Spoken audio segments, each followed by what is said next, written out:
তরকারিটার colour যেমন হয়েছে খেতেও অসাধারণ হবে। তো এবারে আমি পরিবেশন করে নিব। নমস্কার, welcome back to my channel. আজকের রেসিপিটি দেখতেই পাচ্ছেন, এখানে নিয়েছি কচুরগাটি, সিলভার কাপ মাছ, আদা আর কাঁচামরিচ বাটা, পেঁয়াজ কুচি আর শুকনো মরিচ। তো আজকের রেসিপিটির জন্য আমার এই উপকরণগুলো লাগবে। এবারে আমি মাছের গায়ে ভালোভাবে লবণ হলুদ দিয়ে দিই, লবণ হলুদ মেখে নিব। দিয়ে দিলাম পরিমাণ মতো হলুদ গুঁড়ো আর পরিমাণ মতো লবণ। এবারে মাছের গায়ে ভালোভাবে মেখে নিব। মেখে নেওয়া আমার হয়ে গেছে। এবারে চুলায় যাই। চুলায় একটা প্যান বসিয়ে গরম করে আমি দিয়ে দিব রান্নার তেল। তেলটা ভালো মতো গরম হয়ে আসলে দিয়ে দিব পরিমাণ মতো লবণ। এই টিপসটা মনে রাখবেন যে তেলটা গরম করে যদি একটু লবণ দিয়ে ভালোভাবে নেড়ে দেন, তাহলে কিন্তু কড়াই আর মাছ লেগে যাবে না। তো এবারে আমি মাছগুলো দিয়ে দিলাম। মাছগুলোর এক সাইড ভাজা হয়ে আসলে আমি আরেক সাইডে উল্টিয়ে দিব। দেখেই বুঝতে পারতেছেন মাছগুলো একটুকু লেগে যায়নি। এইভাবে আপনারা লবণ দিয়ে মাছ ভাজি করতে পারেন। মাছ একটুকু ভেঙে যাবে না বা কড়াইয়ের মধ্যে লেগে যাবে না। তো মাছগুলো আমার ভেজে নেওয়া হয়ে গেছে, এবারে তুলে নিব। এবারে মাছ ভাজা তেলের মধ্যে আমি দিয়ে দিব কচুরগাটি। কচুরগাটিগুলোকেও আমি একটু ভেজে নিব লালচে কালার করে। নেড়ে চেড়ে আমি এক পাশ থেকে অপর পাশে উল্টিয়ে দিব এইভাবেই। তো কচুরগাঠিটা আমার ভেজে নেওয়া হয়ে গেছে, দেখতেই পাচ্ছ বন্ধুরা। তো এবারে আমি তুলে নিব। এবার এই তেলের মধ্যে আমি দিয়ে দিব দুটো শুকনো মরিচ আর দিয়ে দিব রাঁধুনি। আপনারা চাইলে এখানে পাঁচফোড়ন ইউজ করতে পারেন। তো এবারে একটা মিষ্টি গন্ধ বেরিয়ে আসলে আমি দিয়ে দিব পেঁয়াজ। তো এইভাবে এখন পেঁয়াজটাকে আমি কিছুক্ষণ ভেজে নিব একটু। পেঁয়াজটা ভেজে নেওয়া হয়ে আসলে এর মধ্যে পেঁয়াজটা ভাজা হয়ে গেছে, এবারে আদা আর কাঁচামরিচ বাটাটা দিয়ে দিব। এখানে আমি 3টে মরিচ ও এক টুকরো আদা বেটে নিয়েছি। এবারে আদা রসুনটাকে ততক্ষণ ভাজবো যতক্ষণ না পর্যন্ত এর কাঁচা গন্ধটা চলে যায়। তো আমি এখানে প্রায় 1.5 মিনিটের মতো ভেজে নিয়ে দিয়ে দিচ্ছি মরিচ বাটা, এটা শুকনো মরিচ বাটা, আর জিরে বাটা 2 চামচ। এবারে সবগুলো উপকরণকে আমি ভালো মতো ভেজে নিব।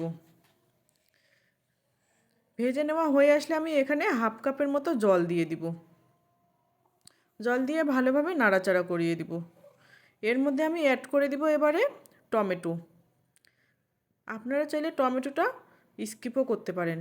দিয়ে দিব পরিমাণ মতো হলুদ গুঁড়ো, পরিমাণ মতো লবণ। লবণটা দেওয়ার পর ভালোভাবে নেড়ে চেড়ে এবারে আমি মশলাটাকে কষিয়ে নিব। তো বন্ধুরা, আমার এই রেসিপিটি কেমন লাগে তা অবশ্যই কমেন্ট করে জানাতে ভুলবেন না। মশলা থেকে তেলটা ছেড়ে দিলেই আমি এর মধ্যে অ্যাড করে দেবে কচুরগাটি। এবারে কচুরগাটি ও মশলাটাকে আমি আবারও 3 থেকে 4 মিনিটের মতো কষিয়ে নিব। তো বন্ধুরা, আমার এই নিত্য নতুন রেসিপিগুলো যদি ভালো লেগে থাকে, প্লিজ একটা লাইক করবেন আর একটা কমেন্ট করবেন। আপনাদের একটা কমেন্টই আমাকে ভিডিও বানাতে অনুপ্রেরণা জাগায়। আর আপনি যদি নতুন হয়ে থাকেন, প্লিজ আমার চ্যানেলটিকে সাবস্ক্রাইব করে দিবেন আর পাশে থাকা বেল আইকনটি প্রেস করে দিবেন। এতে আমার ভিডিও ছাড়া মাত্র আপনার কাছে পৌঁছে যাবে।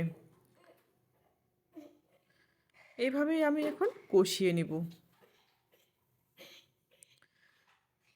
এইভাবে যত বেশি কষিয়ে নিব তত রান্নার স্বাদটা বেশি হবে। কষিয়ে নেওয়া হয়ে আসলে এর মধ্যে অ্যাড করে দিব জল।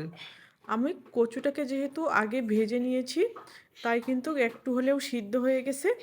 আর এবারে আমি বেশি জল দিব না, যতটুকু পরিমাণ ঝোল লাগবে তার থেকে একটু বেশি দিব, দিয়ে ঢেকে দিব। প্রায় আমি 5 মিনিটের মতো রান্না করে নিলাম। এবারে আমি অ্যাড করে দিব ভেজে রাখা মাছ দিয়ে আমি আবারও 3 থেকে 4 মিনিটের মতো রান্না করে নিব।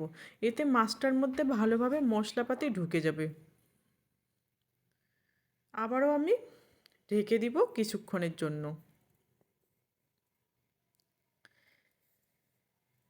এবারে কিছুক্ষণ পর ফিরে আসলাম। এবারে আমি অ্যাড করে দিব গরম মশলা গুঁড়ো। গরম মশলা গুঁড়োটা এ সময় দিলে কিন্তু খেতে খুবই ভালো লাগে। আর দিয়ে দিব সাথে ধনেপাতা। আপনারা চাইলে ধনেপাতাটা স্কিপ করতে পারেন, যেহেতু আমি শীতকালে এই সবজিটা রান্না করতেছি তাই ধনেপাতা ছিল, ধনেপাতাটাকে দিয়ে দিলাম। ধনেপাতাটা দেওয়ার পর আমি একটু নাড়াচাড়া করে দিব। নাড়াচাড়া করে আমি গ্যাসটা একেবারের জন্য বন্ধ করে দিব। তো বন্ধুরা, গ্যাসটা বন্ধ করার পর আমি এখানে 5 মিনিটের জন্য রান্নাটাকে দমিয়ে দিব। দমিয়ে রাখলে কিন্তু রান্নাটা খেতে খুবই ভালো লাগবে। তো 5 মিনিট পর ফিরে আসলাম। রান্নাটা দেখেই বুঝতে পারতেছেন কতটা সুন্দর ও কতটা কালারফুল হয়েছে। এই রান্নাটি দেখতে যেমন সুন্দর, খেতেও অসাধারণ হয়েছে। তো বন্ধুরা, আজকে এই পর্যন্তই। Thank you for watching my video.